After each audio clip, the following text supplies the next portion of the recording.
système éducatif est en péril? Bon, le système éducatif, moi je pense que le système éducatif fait partie d'un tout. C'est ce que nous appelons la question nationale, certains diront autre chose, la question de cohabitation. Il faut la prendre du point de vue global.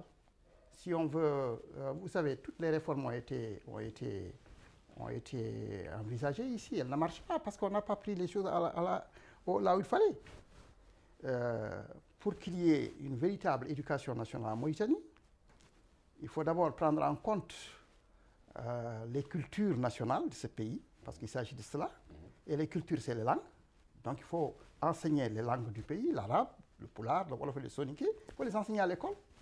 Et il faut choisir une, deux ou trois langues étrangères pour pouvoir effectivement préparer les gens à pouvoir communiquer avec le monde extérieur.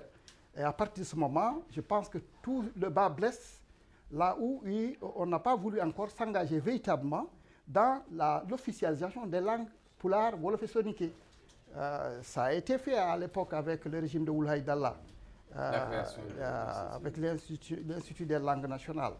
On avait commencé à faire un bon travail au moment où certains ont pu effectivement en profiter parce qu'il y avait une arabisation à outrance qui permettait à certains de pouvoir effectivement en profiter et les autres, avec la régression de la langue française dans le système scolaire, les autres ont été laissés pour compte. Par conséquent, moi je pense que si on veut véritablement aller vers le développement de l'éducation nationale, il faut nécessairement officialiser les langues. Il faut carrément... Pensez que ça suffit?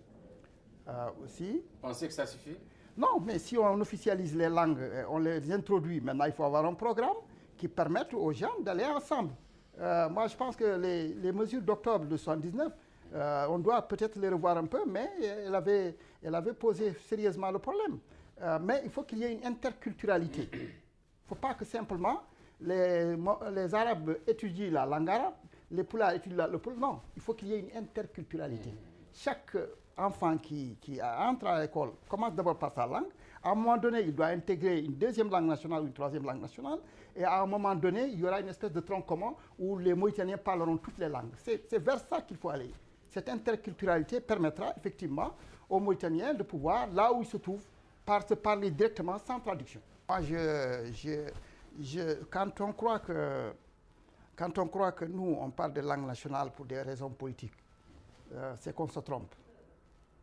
Moi, j'ai commencé à parler langue nationale depuis 1969, alors que j'étais dans le mouvement démocratique qui pensait que pour pouvoir faire la révolution, il faut adopter ce qu'on appelle la ligne de masse.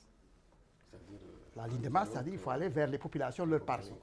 Pour parler avec les populations, il faut parler leur langue et même leur langage. À partir de ce moment, nous avons estimé qu'il fallait carrément faire un retour aux sources. C'est à partir de ce moment que moi, j'ai commencé véritablement à m'intéresser aux langues nationales. C'est en 1969 que j'ai écrit, par exemple, cette espèce de nouvelle, Midjam Routima et Danima, 1969.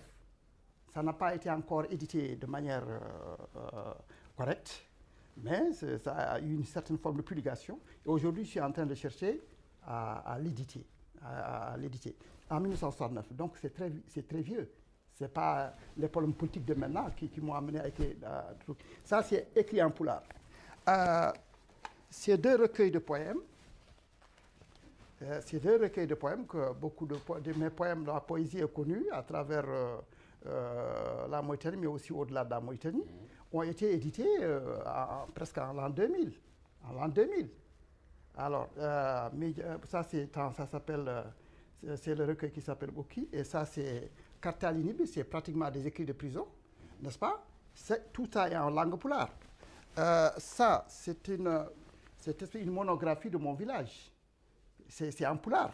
Alors, donc, c'est pour vous dire que ma poésie aujourd'hui est pratiquement connue à travers en tout cas la communauté pulaar qui m'écoute par les cassettes que je diffuse depuis une trentaine d'années, mais même de grands artistes comme par exemple El Hadj Baba Mal, n'est-ce pas, le leader du Dande Leñol, et d'autres comme les Ousmane Hamadi Diop s'inspirent de ces poèmes pour, n'est-ce pas, faire des créations au niveau de leur musique.